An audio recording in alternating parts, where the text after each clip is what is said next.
Q2 2025 will go down as a quarter of the Spider. From Mafex to CT Toys, Symbiotes to Netmen, Spider-Man fans are eating good. But the most controversial of them all comes from Hasbro.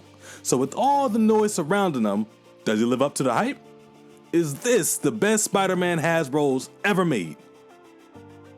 Yes, but stick around to find out why as we take a look at the Marvel Legends Maximum Series. Spider-Man.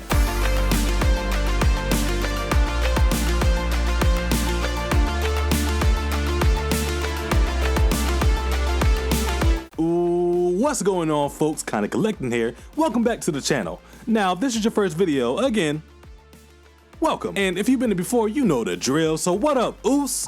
Listen, we're on the road to 200,000 subs, so don't forget to like, subscribe, and leave a comment. It helps me more than you think, and it's highly appreciated. Spider-Man's been around for forever. I mean, dude's pushing 60 plus, but he looks good. He looks good. And the beautiful thing about him being around since the Stone Age is that there are so many versions of him. From comic books to animation, TV screens to the movie scene. And the beautiful thing about Marvel Legends is that you get all those versions of the webhead. You get those comic book looks, you get the animated series. You even get that one that couldn't save Gwen. Now this Spider-Man can check a couple different boxes. His design can either be comic book, animated, or even video game inspired. He's got a bunch of accessories, some of which are super unnecessary, and he definitely has the most articulation from any Marvel Legends. But does it do enough to justify the maximum price tag? No. But let's break down why. The details on this Spider-Man are nothing crazy, but they are good. The sculpting throughout his body is super sharp and muscular, very comic book style. The web lines on mine are mostly clean if you just ignore the parts that aren't. He's very well proportioned. His silhouette is crazy. Crotch part is a little wild though. The classic red and blue contrast really well with each other, though I kind of wish the blue was a little bit brighter. And then there's the paint. Not the cleanest work. The paint around the front of his waist is blotchy, while the paint around the back is chippy. Hasbro painted the spider legs onto the butterfly joint so they extend entirely too far, and the figure is way too shiny for my liking. But that's kind of a Marvel Legends staple, isn't it? Now most of these things are fixable, but for $50, I don't want to have to fix it. Details are getting a 3.5 out of 5 for me. While having so many web lines on a figure is very intricate and the design is very iconic, they don't distract me enough to ignore the glaring flaws in the paintwork. Spider-Man comes with a million accessories. Half are good, the other half are useless. So let's bring them out, count them up, and determine which ones make the cut and which ones will have a forever home in a Ziploc bag. For starters, Spider-Man comes with 6 pairs of hands. First, the essentials. He's got the Mink Minks, his wall crawlers, and the Thwippers. The 3 additional hands are gripping hands, Thwippers with the webs coming out of them, and some big old naked hands with homemade web shooters. His web accessories are nothing to write home about. He's got 2 long, pliable, flaccid webs, spider sperm that comes with the stand, and his best web effect, the web shield. And for head, he's got 3. 2 mask heads that are very similar to each other. One might have a slightly less open eye, and one unmasked head that's only creepy because people don't normally smile without squinting. And to top things off, giggity, he comes with a spider sense that, at least on his masked heads, fit really snug. Overall, the accessories are disappointing.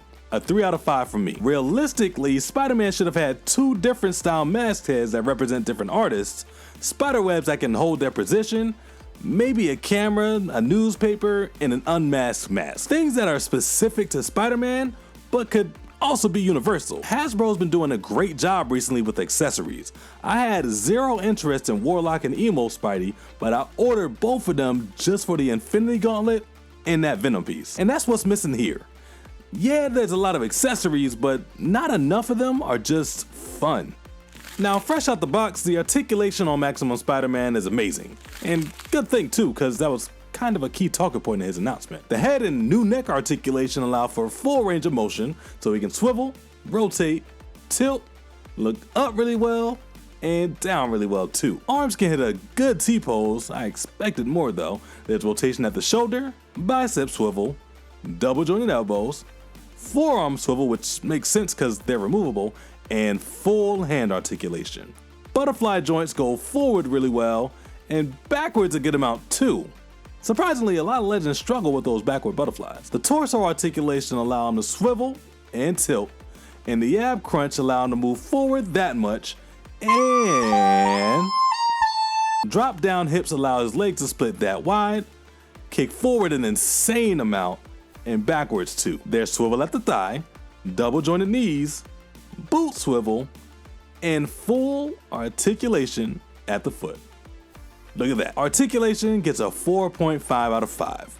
Not only does the Spider-Man articulate really well, it's definitely the best articulated Legends figure, hands down. The joints maintain that sturdy Legends feel, so I'm not afraid of breaking it as I pose it, but I did dock half a point because the thing feels a little gummy. So for the Maximum Series Spider-Man, it's only right that we do a maximum size comparison. And if he doesn't look as shiny as he did before, it's because I hit him with some matte spray. I know I said I didn't want to, but that didn't mean I wasn't going to. Now let's see how Maximum Spider-Man sizes up with some friends, some foes, and most importantly, some other Spider-Man. Here's Hasbro's best offering next to Mafex, Revoltech, and Sentinel Spider-Man. Surprisingly, they're all around the same height. There's no glaring differences between them.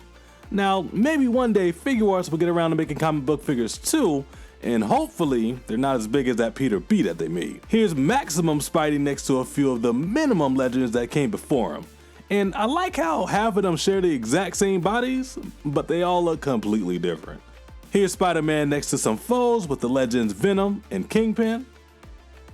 Here's Queens in between Hell's Kitchen and Brooklyn with the Legends Daredevil and Captain America. And shifting to some Marvel superheroes action, here he is next to Revoltech Magneto, who definitely needs a remake, and Mafex Psylocke, a character who everyone wants a remake of. Going to Marvel vs. Capcom territory, and here he is next to Jada Toy's Ryu, Ken, and Chun-Li, along with the MDLX Mega Man. Here's what happens when Brooklyn meets Gotham and Metropolis with the Mafex Dark Knight Returns, Batman and Superman. And lastly, here's the first Maximum figure next to the second Maximum character, and what'll probably be the third Max character too. That's the Select Hulk on the left, and the Mafex Wolverine on the right. Now scaling gets a 5 out of 5. He falls right in line with any other Spider-Man figure.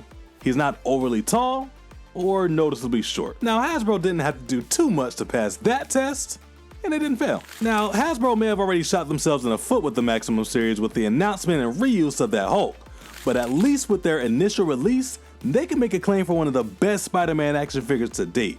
Not the best overall, but definitely the best Legends, and it's the articulation that make it stand out. Yeah, scaling is nice, the accessories are cool, well, half of them, and the design, if nothing else, is different. Another thing that makes it stand out though is that price.